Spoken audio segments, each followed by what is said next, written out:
Yeah. Yes, clearly. Thank you for getting Warner to release it on May 11th. It's my birthday. So Oh, good. Oh, is it really? Happy birthday. All right. So first off, given that you were able to collaborate on this with two other diehard fans of the original series, which are Michelle and Johnny, were you able to pinpoint what was it about it then that made you want to run home and watch it? I know what it was. I think it was because it was such a weird thing. You know, it was on every day. You go from school, you're in Burbank, and I go home and turn on this weird soap opera. So that's what was weird about it. Now, that's very hard to translate to a movie because part of the energy is that it's on every day, it's during the day.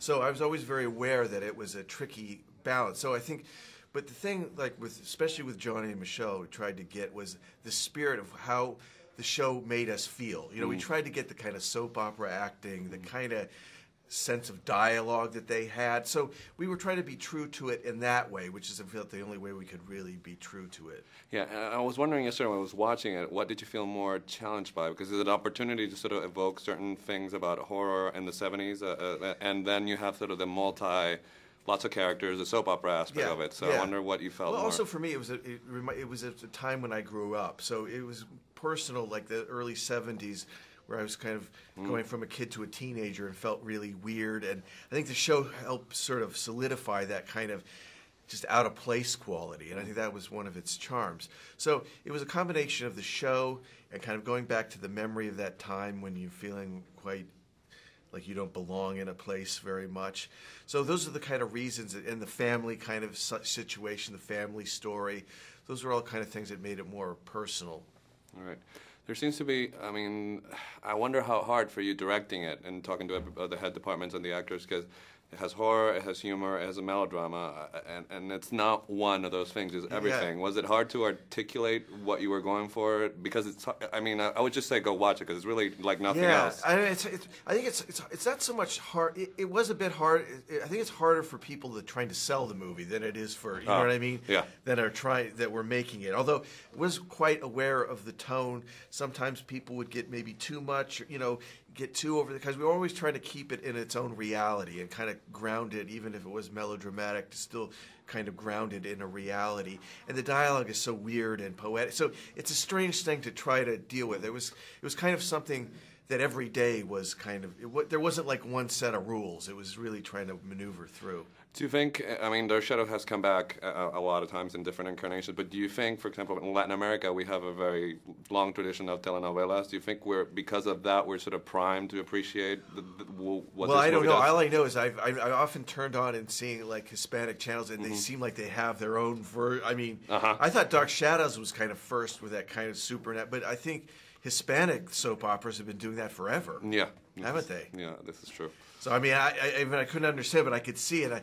But there is a certain passion that kind of, that I saw in some of those that reminded me of Dark Shadows, for sure.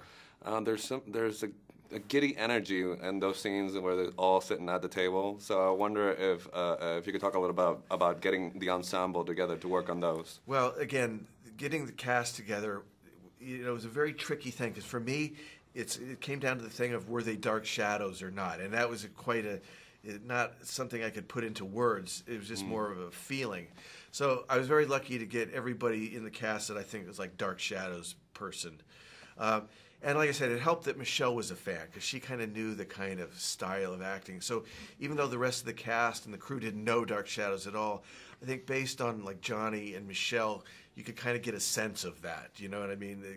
And so I think it helped everybody. And also the sets, everything kind of helps to get into the spirit of, that's why it was important to build sets, so that all the actors could feel the vibe of what the place was.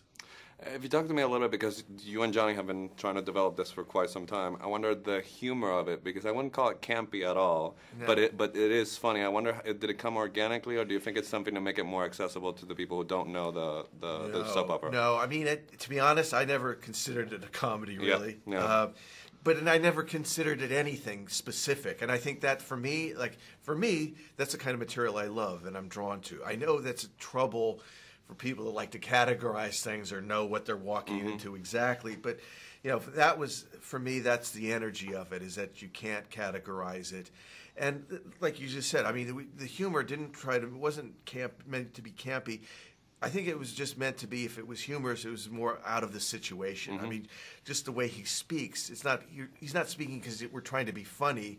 He speaks that way because he's been locked away for 200 years, and that's how he speaks. So it was more situational for me. Sort of all the sort of icons that you could have brought back from the 70s in your childhood, what made you zero down on Alice Cooper for the ballroom scene? Well, Alice Cooper, I mean, in that era where it was kind of a wasteland, I mean, Alice Cooper was a bit of a shining light to me, you know what I mean? So for me, even as weird as that era was, you know, and then meeting him, you know, what's really weird is that he looks the same now as he did in 1972. It's scary.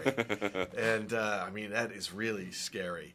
But for me, he's kind of a symbol of the movie, and he's kind of a symbol of the era for me, and an inspiration, again, from when I was growing up. I remember him being an important figure.